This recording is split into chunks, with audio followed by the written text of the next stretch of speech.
Good morning to my students. Today we would like to discuss some deductions which are expressly disallowed as per section 40.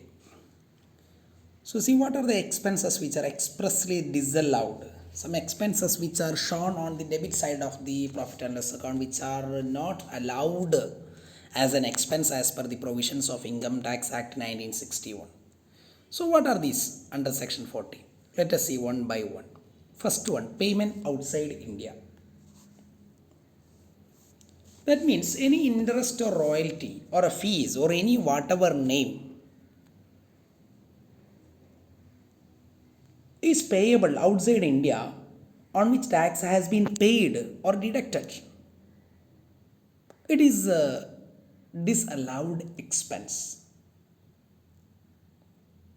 The next one, salary payable outside India. As in the same case, any salary payable outside India to non-resident, if tax has not been paid or deducted, it is not allowed as a deduction in profit and loss account as per provisions of Income Tax Act. The next, payment to resident. That means any interest or commission or brokerage or rent or whatever name payable to resident or amount payable to resident contractor or subcontractor or whatever it is, which is not allowed as a deduction. The next, fringe benefit. We are already discussed what is meant by fringe in our salary part. Any amount paid towards fringe benefits or on account of fringe benefits. Fringe benefit tax shall not be allowed. The next, income tax payable. Income tax is a personal expense which is not allowed as a business expense. The next, disallowance of certain fees charged as in the case of state government undertakings. That means any payment paid by way of a royalty, license fee or a service fee, etc., which is levied exclusively on from state government or central government shall not be allowed as a deduction. And next, payment to provident fund or any other fund. Any contribution to provident fund or any other fund which is shown on the debit side which will not be allowed as a deduction. Okay. The next, advertisement in any publications or political parties. Some business may provide some amount towards these political party publications or something for advertisement. Such expenses incurred by way of advertisement expenses is not allowed as a deduction. The next, excessive or unreasonable expenses. Any amount which is found as an unreasonable, which is not allowed as a deduction. Okay. The next, personal expense. Personal expense are not business expense, so it is not as allowed as a deduction.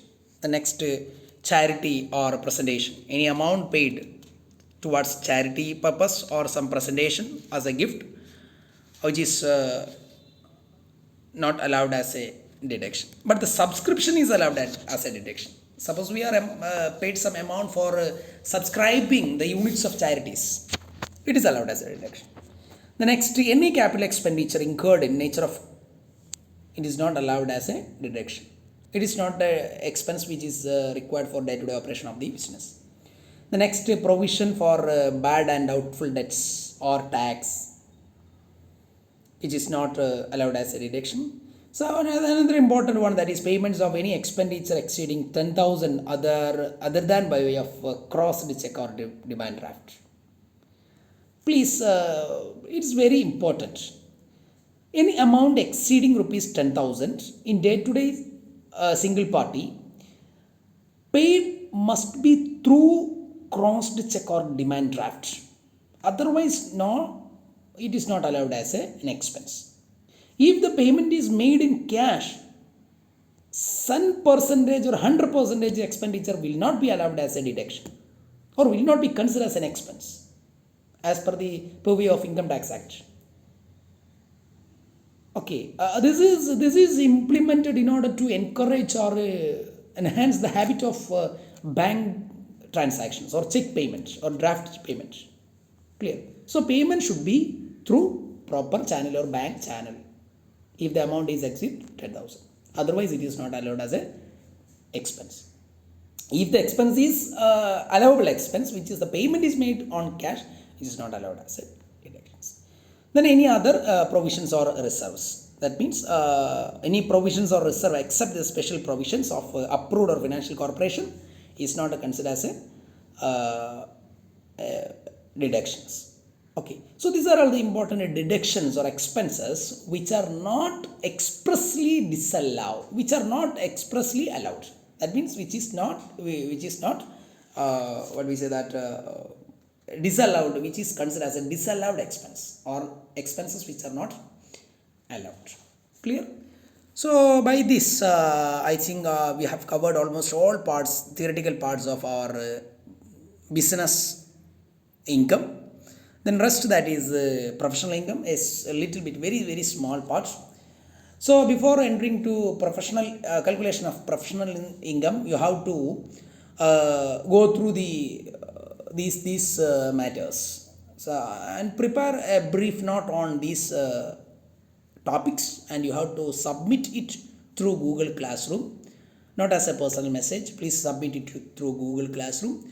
So first one, that is brief explanations regarding depreciation and types of depreciation and the rate of depreciation, etc.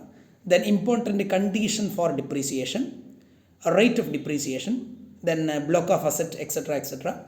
Then provision for unabsorbed depreciation. So you have to please take into consider that not in financial terms, provision for unabsorbed depreciation under Income Tax Act 1961.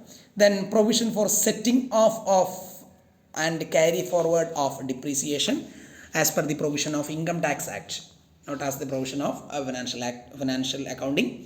You please prepare a brief note on account of these headings, and all of you please prepare and submit it as per the provision of Income Tax Act 1961. Okay, thank you to all.